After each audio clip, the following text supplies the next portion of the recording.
নমস্কার, সনাতন ধর্মকথা চ্যানেলে আপনাদের সবাইকে স্বাগত। আজ চৈত্র মাসের 22 তারিখ সোমবার, কৃষ্ণপক্ষের চতুর্থী তিথি। মহাভারতের সভা পর্বের 18তম অধ্যায়ে জরাসন্ধের রাজ্যাভিষেক পর্ব শুরু করব। নারায়ণং নমস্কৃত্য নরং চৈব নরোত্তমং দেবীং সরস্বতীং ব্যাসাং ততো জয়মুদীরয়েৎ। মহর্ষি চণ্ডকৌশিক বললেন, সূর্য যেমন অন্যান্য জ্যোতিপুঞ্জদের প্রভা হ্রাস করেন, তেমনি তোমার এই পুত্র সকল ক্ষত্রিয় তেজ বিনষ্ট করবে। যেমন পতঙ্গ সব অগ্নিতে বিনষ্ট হয়, তেমনি ধনবান সম্পন্ন সমৃদ্ধ রাজাগণও যুদ্ধে এর হাতে প্রাণ ত্যাগ করবে। এই পুত্র সকল রাজাদের ঐশ্বর্য গ্রহণ করবে। যেমন সর্বশস্য ধরা বসুন্ধরা কি মহৎ কি নীচ সকলকেই ধারণ করেন, তেমনি এই চারি বর্ণ পালন করবে।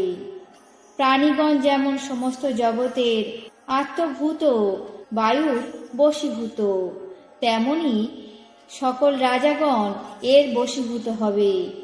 এই পুত্র ত্রিপুরান্তকারী দেবাদিদেব মহাদেবকে সাক্ষাৎ দেখতে পাবে।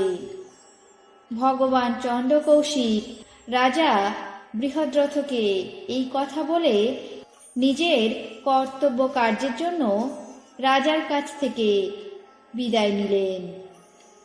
মগধ অধিপতি বৃহদ্রথ নগরে প্রবেশ করে জ্ঞাতি বান্ধবদের সঙ্গে জরাসন্ধকে রাজ্যে অভিষিক্ত করার জন্য অত্যন্ত পরিতুষ্ট হলেন এবং তার হাতে সমস্ত রাজ্যভার সমর্পণ করে দুই পত্নীর সঙ্গে তপবনে প্রস্থান করলেন।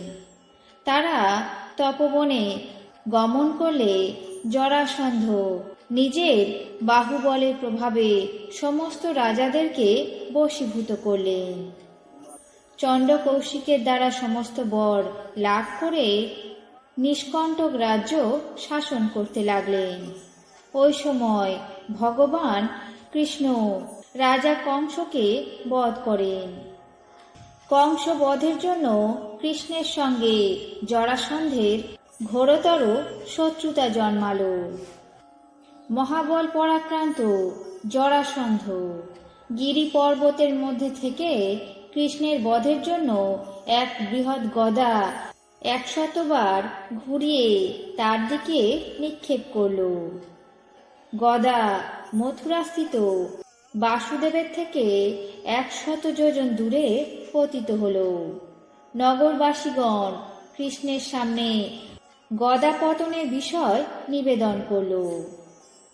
সেই থেকে মথুরার সেই সমীপবর্তী স্থান গদাবসান নামে বিখ্যাত হল। হংস এবং ডিম্বক নামে দুই মহাবল পরাক্রান্ত বীর পুরুষ জরাসন্ধের সহায় ছিল। তারা নীতিশাস্ত্রে পারদর্শী, মন্ত্রনাদ প্রদানে সুনিপুণ, বুদ্ধিমান এবং অস্ত্রাঘাতে অবদ্ধ ছিল। আমি ইতিপূর্বেই বলেছি, এরা 2 জন এবং জরাসন্ধ 3 জন একত্র হলে ত্রিভুবন জয় করতে পারে। হে মহারাজ, এইভাবে কুকুর, অন্ধ এবং বৃষ্ণিগণ দুর্বল ব্যক্তি বলবানের সঙ্গে স্পর্ধা করবে না। এই নীতিবাক্যকে অনুসরণ করে মহাবীর জরাসন্ধকে সেই সময় উপেক্ষা করেছিলেন। আজ মহাভারতের সভা পর্বের 18তম অধ্যায়ে জরাসন্ধের রাজ্যাভিষেক পর্ব এখানেই শেষ করছি। বাকি অংশ আগামী পর্বে পাঠ করে শোনাব। এখন জেনে নেব আজকের দিনের 12টি রাশির রাশিফল। মেষ, গৃহবিবাদ। বৃষ, মানসিক সংযম। মিথুন, বিত্তহানি। কর্কট, অবৈধ প্রণয়। সিংহ, চৌর্য ভয়। কন্যা, আশাভঙ্গ। তুলা, সৎ বুদ্ধি প্রদান। বৃশ্চিক, স্থান পরিবর্তন। ধনু, শিক্ষাক্ষেত্রে ঝামেলা। মকর, অযথা চিন্তা। কুম্ভ, পরোপকার। মীন, বিষাদগ্রস্ত। এই ছিল আজকের দিনের 12টি রাশির রাশিফল।